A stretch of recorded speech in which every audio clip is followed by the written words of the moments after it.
Good evening, and welcome to Twilight Tales by Living Well and Wild, a series of fantasy bedtime stories for grown-ups.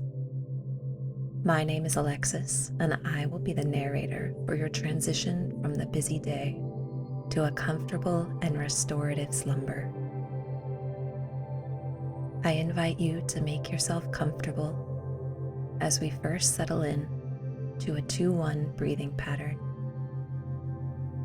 Practicing the 2-1 breathing technique before sleep can have beneficial effects on overall well-being by promoting relaxation and reducing anxiety. We will start by moving into an even inhale-exhale pattern. Begin with an inhale of 4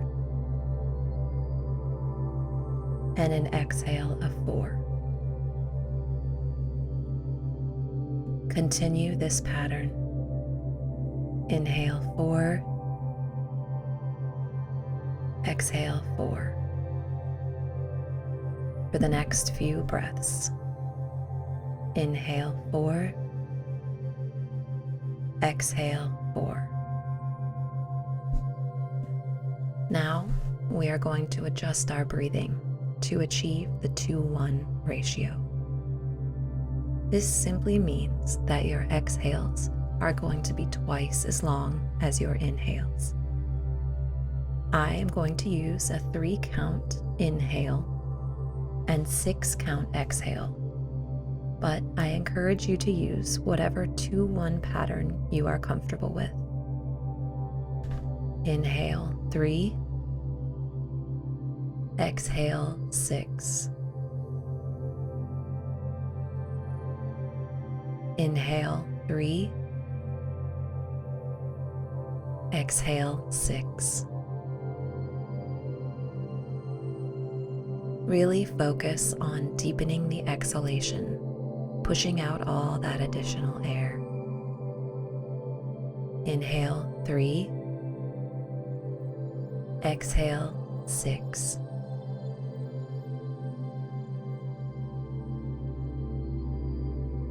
Take a few moments to settle into these breaths.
The King of Elfland's Daughter, Chapter 4.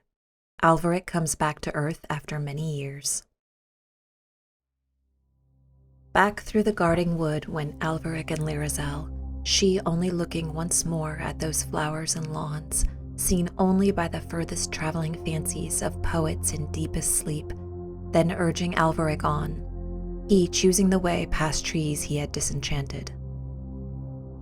And she would not let him delay even to choose his path, but kept urging him away from the palace that is only told of in song. And the other trees began to come lumbering towards them, from beyond the lusterless, unromantic line that Alveric's sword had smitten, looking queerly as they came at their stricken comrades, whose listless branches drooped without magic or mystery. And as the moving trees came nearer, Lirazel would hold up her hand, and they all halted and came on no more, and still she urged upon Alveric to hasten. She knew her father would climb the brazen stairs of one of those silver spires. She knew he would soon come out to a high balcony. She knew what rune he would chant. She heard the sound of his footsteps ascending, ringing now through the wood. They fled over the plain beyond the wood, all through the blue everlasting elfin day, and again she looked over her shoulder and urged Alveric on. The Elf King's feet boomed slow on the 1,000 brazen steps, and she hoped to reach the barrier of twilight, which on that side was smoky and dull. When suddenly, as she looked for the 100th time at the distant balconies of the glittering spires, she saw a door begin to open high up, above the palace only told of in song. She cried, "Alas," to Alveric, but at that moment the scent of briar roses came drifting to them from the fields we know. Alveric knew not fatigue, for he was young, nor she, for she was ageless. They rushed forward, he taking her hand. The Elf King lifted his beard, and just as he began to intone a rune that only once may be uttered, against which nothing from our fields can avail, they were through the frontier of twilight, and the rune shook and troubled those lands in which Lirazel walked no longer. When Lirazel looked upon the fields we know, as strange to her as once they have been to us, their beauty delighted her. She laughed to see the haystacks and loved their quaintness. A lark was singing, and Lirazel spoke to it, and the lark seemed not to understand, but she turned to other glories of our fields, for all were new to her, and forgot the lark. It was curiously no longer the season of bluebells, for all the foxgloves were blooming, and the May was gone, and the wild roses were there. Alveric never understood this. It was early morning, and the sun was shining, giving soft colors to our fields, and Lirazel rejoiced in those fields of ours at more common things than one might believe there were amongst the familiar sights of earth's everyday. So glad was she, so gay, with her cries of surprise and her laughter, that there seemed thenceforth to Alveric a beauty that he had never dreamed of in buttercups, and a humor in carts that he had never had thought of before. Each moment she found with a cry of joyous discovery some treasure of earth's that he had not known to be fair. And then, as he watched her bringing a beauty to our fields, more delicate even than that the wild roses brought, he saw that her crown of ice had melted away. And thus she came from the palace that may only be told of in song, over the fields of which I need not tell, for they were the familiar fields of earth, that the ages changed but little and only for a while, and came at evening with Alveric to his home. All was changed in the castle of Earl. In the gateway they met a guardian whom Alveric knew. The man wondered to see them. In the hall and upon the stairway they met some that tended the castle, who turned their heads in surprise. Alveric knew them also, but all were older, and he saw that quite 10 years must have passed away during that one blue day he had spent in Elfland. Who does not know that this is the way of Elfland? And yet who would not be surprised if they saw it happen as Alveric saw it now? He turned to Lirazel and told her how 10 or 12 years were gone. But it was as though a humble man who had wed an earthly princess should tell her he had lost 6 pence. Time had had no value or meaning to Lirazel, and she was untroubled to hear of the 10 lost years. She did not dream what time means to us here. They told Alveric that his father was long since dead, and one told him how he died happy, without impatience, trusting to Alveric to accomplish his bidding. For he had known somewhat of the ways of Elfland, and knew that those traffic twixt here and there must have something of that calm in which Elfland forever dreams. Up the valley, ringing late, they heard the blacksmith's work. This blacksmith was he who had been the spokesman of those who went once to the long red room to the Lord of Earl. And all these men yet lived, for time, though it moved over the Vale of Earl, as over all fields we know, moved gently, not as in our cities. Thence Alveric and Lirazel went to the holy place of the Freer. and when they found him, Alveric asked the Freer to wed them with Christum rites. And when the Freer saw the beauty of Lirazel flash mid the common things in his little holy place, for he had ornamented the walls of his house with knickknacks that he sometimes bought at the fairs, he feared at once she was of no mortal line. And when he asked her whence she came, and she happily answered Elfland, the good man clasped his hands and told her earnestly how all in that land dwelt beyond salvation. But she smiled, for while in Elfland she had always been idly happy, and now she only cared for Alveric. The Freer went then to his books to see what should be done. For a long while he read in silence but for his breathing, while Alveric and Lirazel stood before him. And at last he found in his book a form of service for the wedding of a mermaid that had forsaken the sea, though the good book told not of Elfland. And this he said would suffice, for that the mermaids dwelt equally with the elf folk beyond thought of salvation. So he sent for his bell and such tapers as are necessary. Then, turning to Lirazel, he bade her forsake and forswear and solemnly to renounce all things pertaining to Elfland, reading slowly out of a book the words to be used on this wholesome occasion. "Good Freer," Lirazel answered, "naught said in these fields can cross the barrier of Elfland.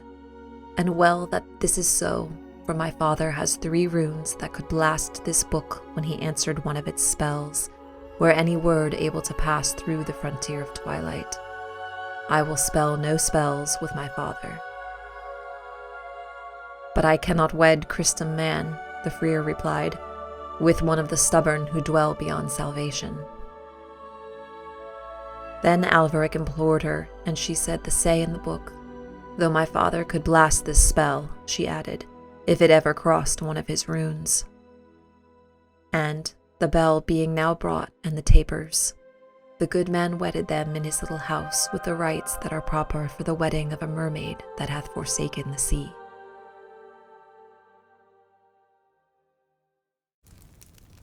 Chapter 5. The Wisdom of the Parliament of Earl. In those bridal days the men of Earl came often to the castle, bringing gifts and felicitations. And in the evenings they would talk in their houses of the fair things that they hoped for the Vale of Earl on account of the wisdom of the thing they had done, when they spoke with the old lord in his long red room. There was Gnarl the blacksmith, who had been their leader. There was Guhic, who first had thought of it, after speaking with his wife, an upland farmer of clover pastures near Earl. There was Nehic, a driver of horses. There were 4 vendors of beeves, and Oth, a hunter of deer, and Vlel, the master ploughman. All these and 3 more had gone to the Lord of Earl and made that request that had set Alveric on his wanderings. And now they spoke of all the good that would come of it. They had all desired that the Vale of Earl should be known among men, as was, they felt, its desert. They had looked in histories, they had read books treating of pasture, yet seldom found mention of all of the Vale they loved. And one day Guhic had said, "Let all us people be ruled in the future by a magic lord, and he shall make the name of the valley famous, and there shall be none that have heard not the name of Earl." And all had rejoiced and had made a parliament, and it had gone 12 men to the Lord of Earl, and it had been as I have told. So now they spoke over their mead of the future of Earl, and its place among other valleys, and of the reputation that it should have in the world. They would meet and talk in the great forge of Gnarl, and Gnarl would bring them mead from an inner room, and Thrall would come in late from his work in the woods. The mead was of clover honey, heavy and sweet, and when they had sat a while in the warm room, talking of daily things of the valley and uplands, they would turn their minds to the future, seeing as through a golden mist the glory of Earl. One praised the beeves, another the horses, another the good soil, and all looked to the time when other lands should know the great mastery among valleys that was held by the Valley of Earl. And time that brought these evenings bore them away, moving over the Vale of Earl as over all fields we know, and it was spring again and the season of bluebells. And one day, in the prime of the wild anemones, it was told that Alveric and Lirazel had a son. Then all the people of Earl lit a fire next night on the hill, and danced about it and drank mead and rejoiced. All day they had dragged logs and branches for it from a wild wood near, and the glow of the fire was seen in other lands. Only on the pale blue peaks of the mountains of Elfland no gleam of it shone, for they are unchanged by aught that can happen here. And when they rested from dancing round their fires, they would sit on the ground and foretell the fortune of Earl, when it should be ruled over by this son of Alveric with all the magic he would have from his mother. And some said he would lead them to war, and some said to a deeper ploughing, and all foretold a better price for their beeves. None slept that night for dancing and foretelling a glorious future, and for rejoicing at the things they foretold. And above all, they rejoiced that the name of Earl should be thenceforth known and honored in other lands. Then Alveric sought for a nurse for his child, all through the valley and uplands, and not easily found any worthy of having the care of one that was of the royal line of Elfland. And those that he found were frightened of the light, as though not of our earth or sky, that seemed to shine at times in the baby's eyes. And in the end he went one windy morning up the hill of the lonely witch, and found her sitting idly in her doorway, having nothing to curse or bless. "Well," said the witch, "did the sword bring you fortune?" "Who knows," said Alveric, "what brings fortune, since we cannot see the end?" And he spoke wearily, for he was weary with age, and never knew how many years had gone over him on the day he traveled to Elfland.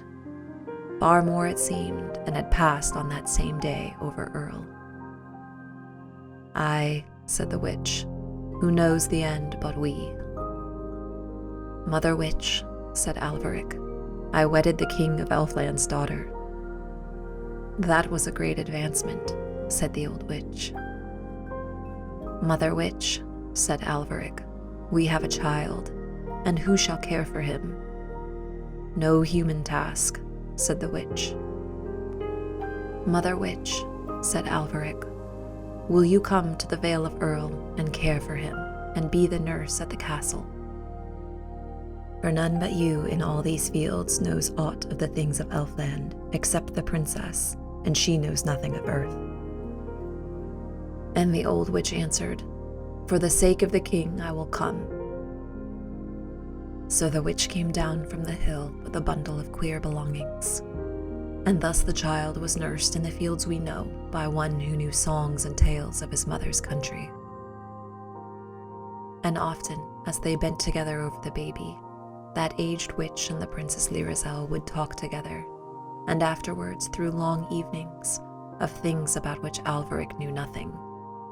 And for all the age of the witch, and the wisdom that she had stored in her 100 years, which is all hidden from man, it was nevertheless she who learned when they talked together, and the Princess Lirazel who taught. But of earth and the ways of earth, Lirazel never knew anything.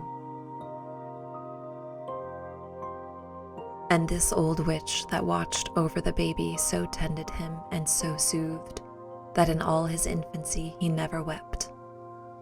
For she had a charm for brightening the morning, and a charm for cheering the day, and a charm for calming a cough, and a charm for making the nursery warm and pleasant and eerie, when the fire leapt up at the sound of it, from logs that she had enchanted, and sent large shadows of the things about the fire quivering dark and merry over the ceiling.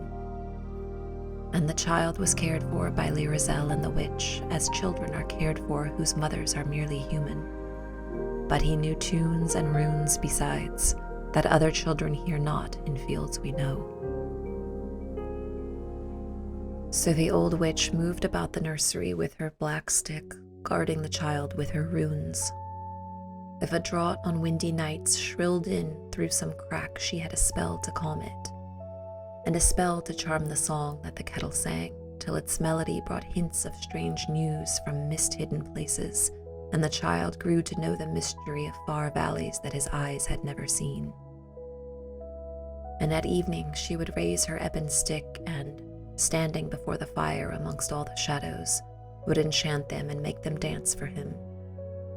And they took all manner of shapes of good and evil, dancing to please the baby, so that he came to have knowledge not only of the things with which earth is stored, pigs, trees, camels, crocodiles, wolves and ducks, good dogs and the gentle cow, but of the darker things also that men have feared, and the things they have hoped and guessed. Through those evenings the things that happen, and the creatures that are, passed over those nursery walls, and he grew familiar with the fields we know. And on warm afternoons the witch would carry him through the village, and all the dogs would bark at her eerie figure, but durst not come too close, for a page boy behind her carried the ebon stick. And dogs, that know so much, that know how far a man can throw a stone, and if he would beat them, and if he durst not, knew also that this was no ordinary stick. So they kept far away from that queer black stick in the hand of the page, and snarled, and the villagers came out to see.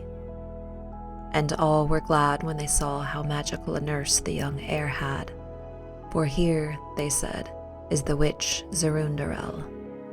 And they declared that she would bring him up amongst the true principles of wizardry, and that in his time there would be magic that would make all their valley famous.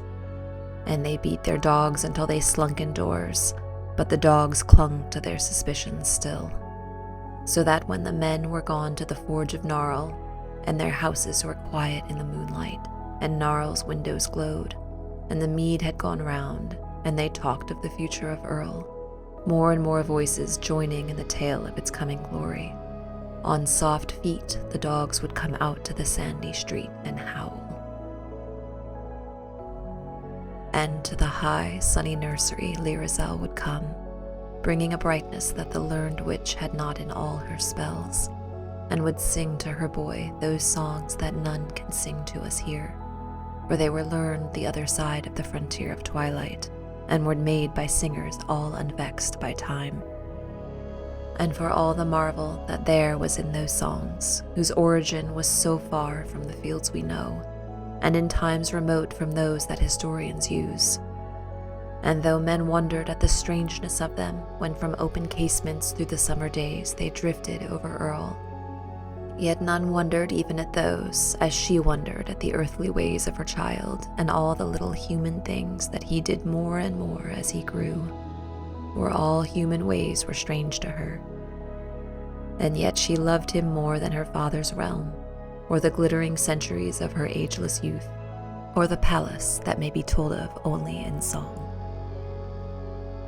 In those days Alveric learned that she would never now grow familiar with earthly things, never understand the folk that dwelt in the valley, never read wise books without laughter, never care for earthly ways, never feel more at ease in the castle of Earl than any woodland thing that Thrall might have snared and kept caged in a house.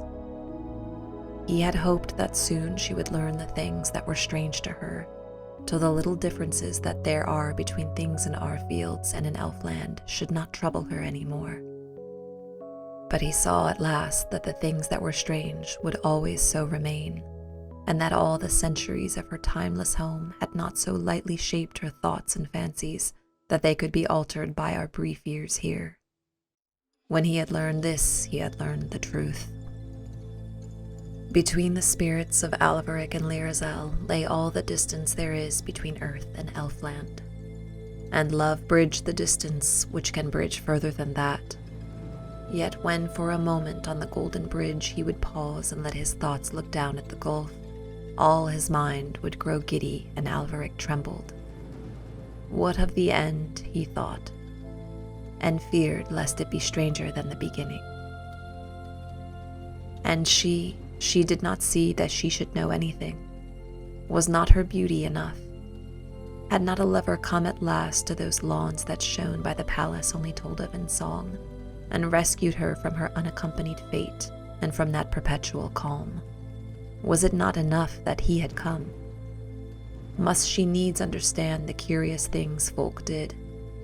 Must she never dance in the road, never speak to goats, never laugh at funerals, never sing at night? Why? What was joy for if it must be hidden? Must merriment bow to dullness in these strange fields she had come to? And then one day she saw how a woman of Earl looked less fair than she had looked a year ago. Little enough was the change, but her swift eye saw it surely.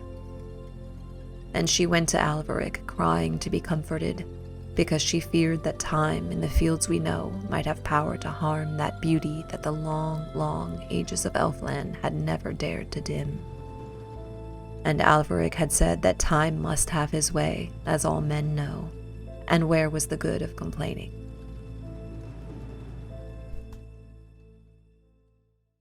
Chapter 6. The Rune of the Elf King.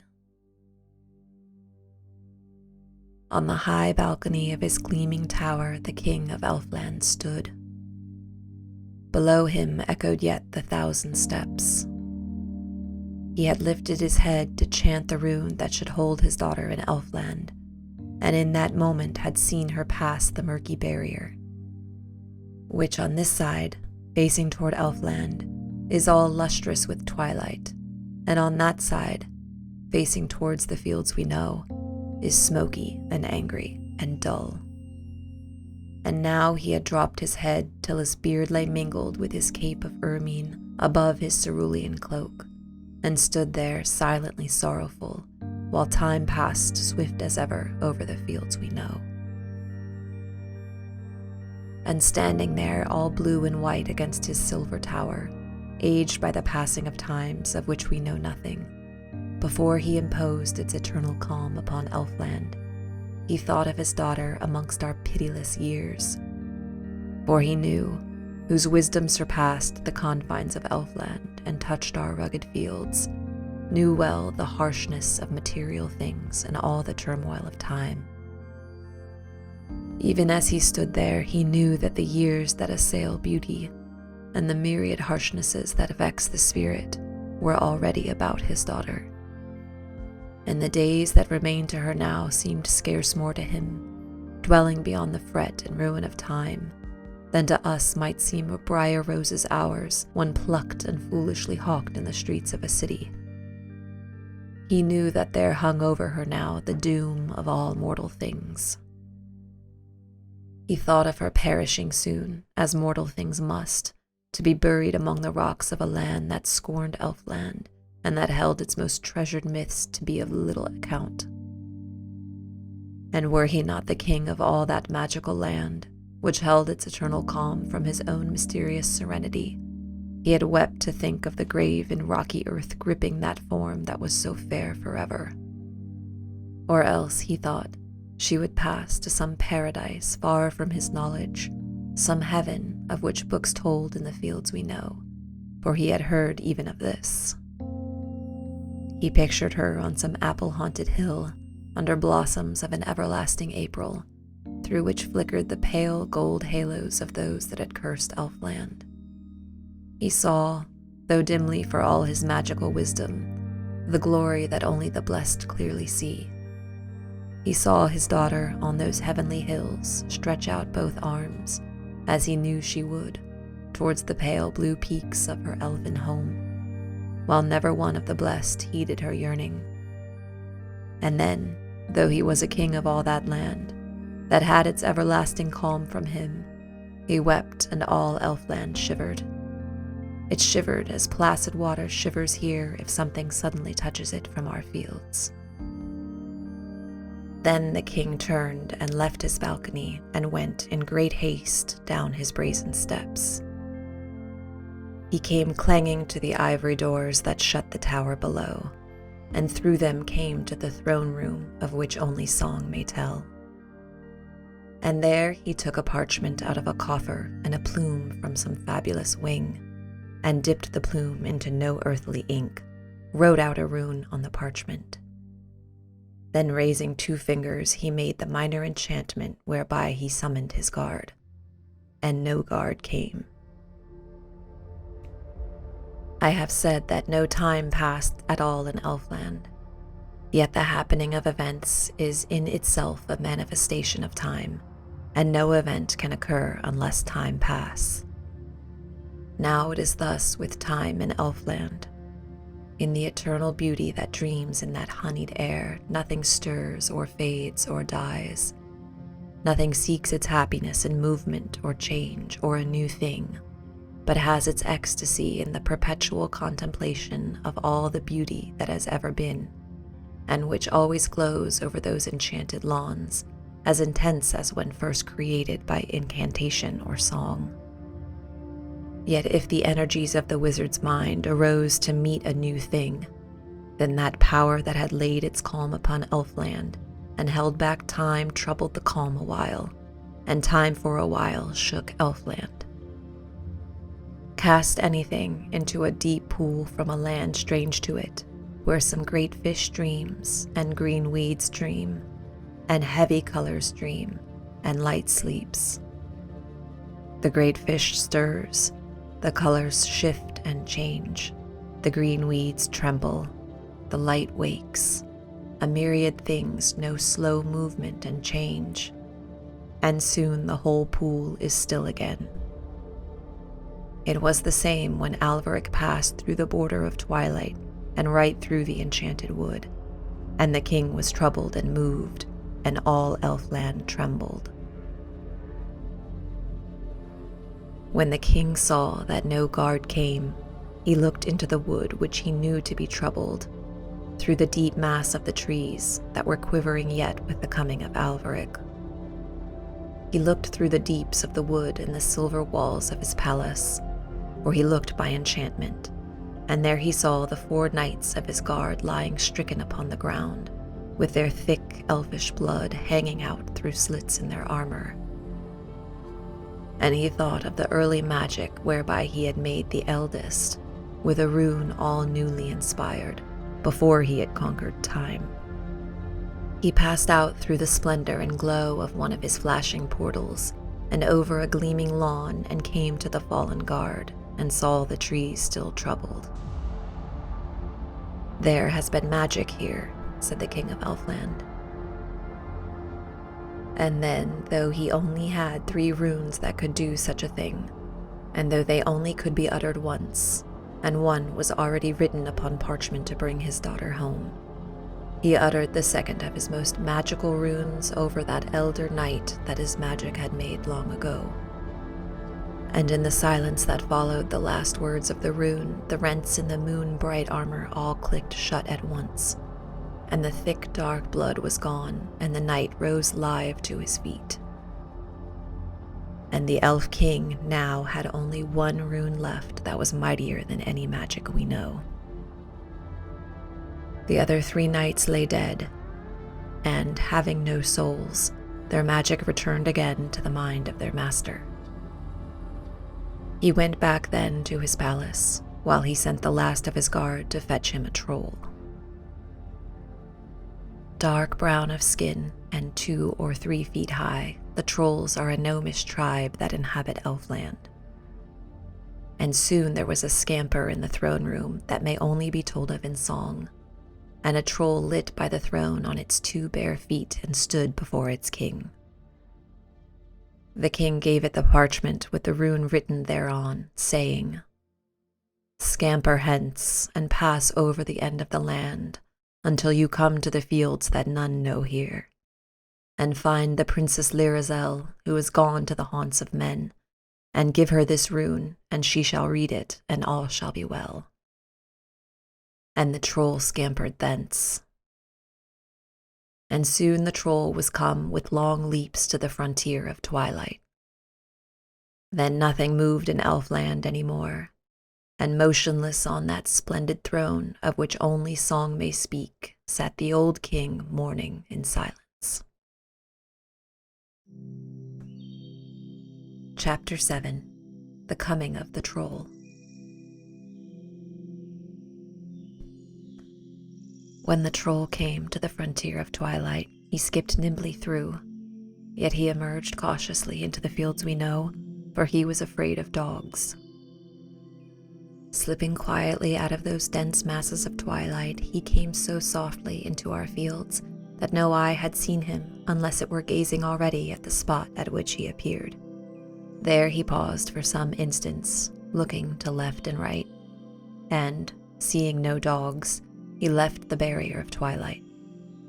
This troll had never before been in the fields we know, yet he knew well to avoid dogs, for the fear of dogs is so deep and universal amongst all that are less than man, that it seems to have passed even beyond our boundaries and to have been felt in Elfland. In our fields it was now May, and the buttercups stretched away before the troll, a world of yellow mingled with the brown of the budding grasses. When he saw so many buttercups shining there, the wealth of earth astonished him, and soon he was moving through them, yellowing his shins as he went. He had not gone far from Elfland when he met with a hare, who was lying in a comfortable arrangement of grass, in which he had intended to pass the time till he should have things to see to. When the hare saw the troll, he sat there without any movement whatever, and without any expression in his eyes, and did nothing at all but think. When the troll saw the hare, he skipped nearer and lay down before it in the buttercups, and asked it the ways to the haunts of men. And the hare went on thinking. "Thing of these fields," repeated the troll, "where are the haunts of men?" The hare got up then and walked towards the troll, which made the hare look very ridiculous, for he had none of the grace while walking that he has when he runs or gambols, and was much lower in front than behind.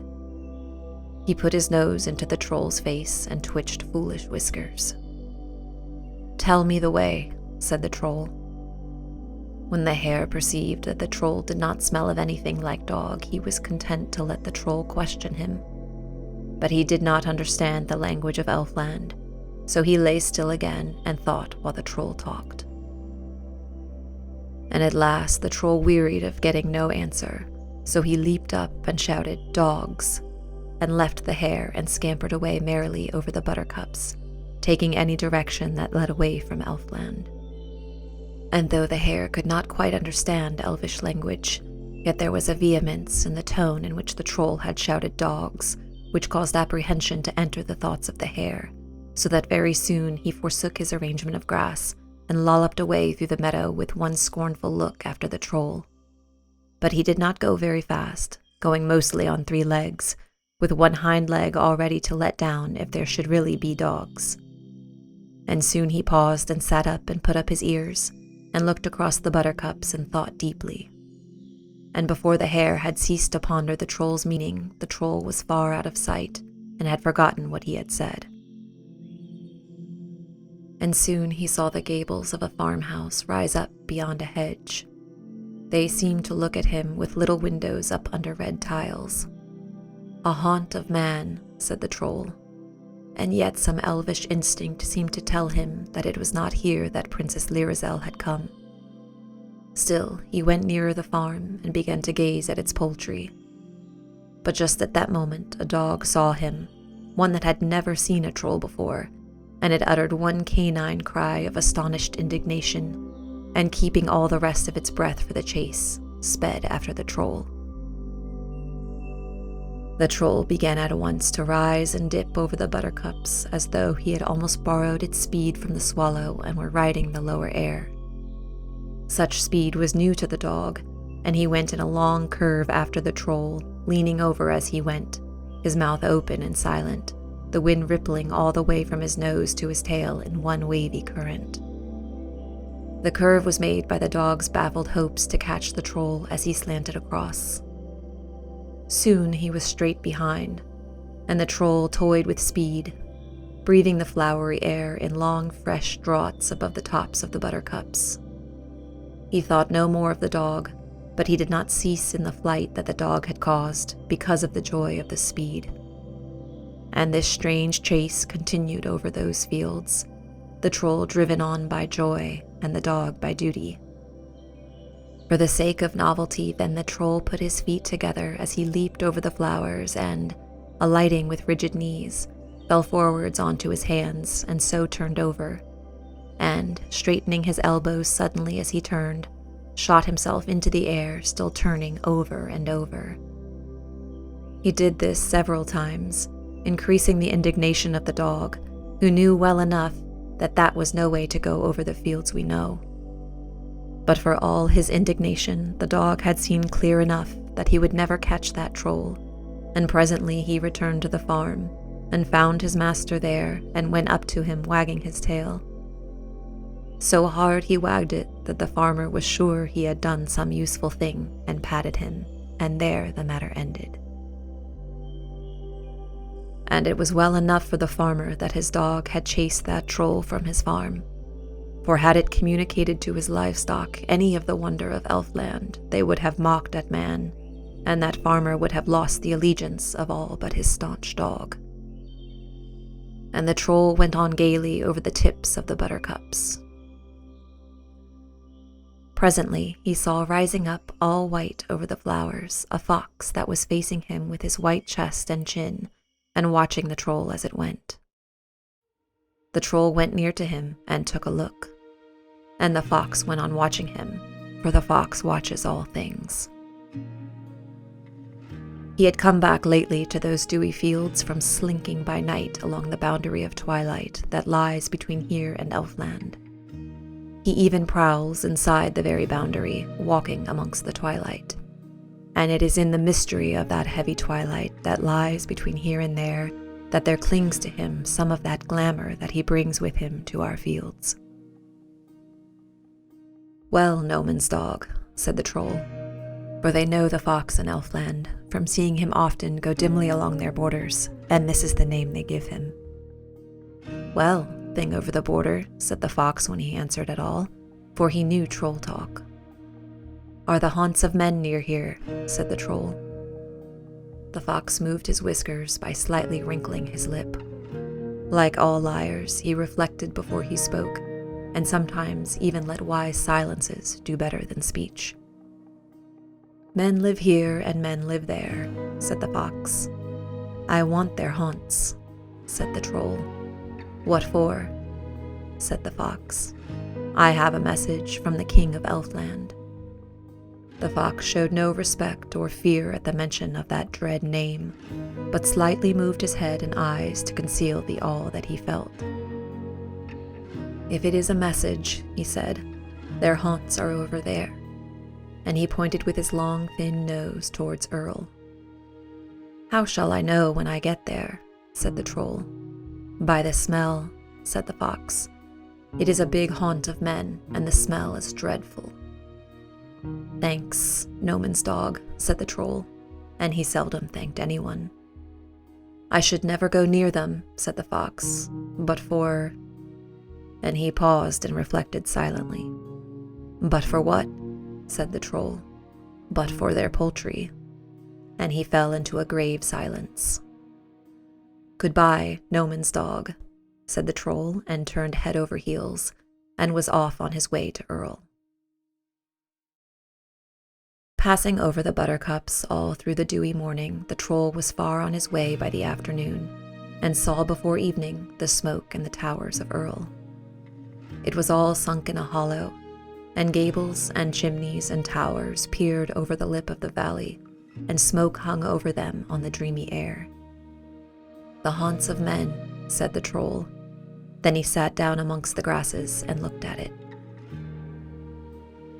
Presently he went nearer and looked at it again. He did not like the look of the smoke in that crowd of gables. Certainly it smelt dreadfully. There had been some legend in Elfland of the wisdom of man, and whatever respect that legend had gained for us in the light mind of the troll now all blew lightly away as he looked at the crowded houses. And as he looked at them, there passed a child of 4, a small girl on a footpath over the fields, going home in the evening to Earl. They looked at each other with round eyes. "Hello," said the child. "Hello, child of men," said the troll. He was not speaking troll talk now, but the language of Elfland, that grander tongue that he had had to speak when he was before the king. For he knew the language of Elfland, although it was never used in the homes of the trolls, who preferred troll talk. This language was spoken in those days also by men, for there were fewer languages then, and the elves and the people of Earl both used the same. "What are you?" said the child. "A troll of Elfland," answered the troll. "So I thought," said the child. "Where are you going, child of men?" the troll asked. "To the houses," the child replied. "We don't want to go there," said the troll. No," said the child. "Come to Elfland," the troll said. The child thought for a while. Other children had gone, and the elves always sent a changeling in their place, so that nobody quite missed them and nobody really knew. She thought a while of the wonder and wildness of Elfland, and then of her own home. No, said the child. "Why not?" said the troll. "Mother made a jam roll this morning," said the child, and she walked on gravely home. Had it not been for that chance jam roll, she had gone to Elfland.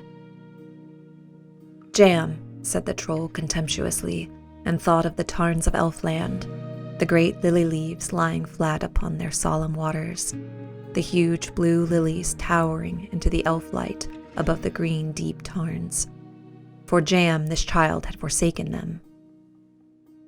Then he thought of his duty again, the roll of parchment and the elf king's rune for his daughter. He had carried the parchment in his left hand when he ran, in his mouth when he somersaulted over the buttercups. Was the princess here, he thought, or were there other haunts of men? As evening drew in, he crept nearer and nearer the homes, to hear without being seen.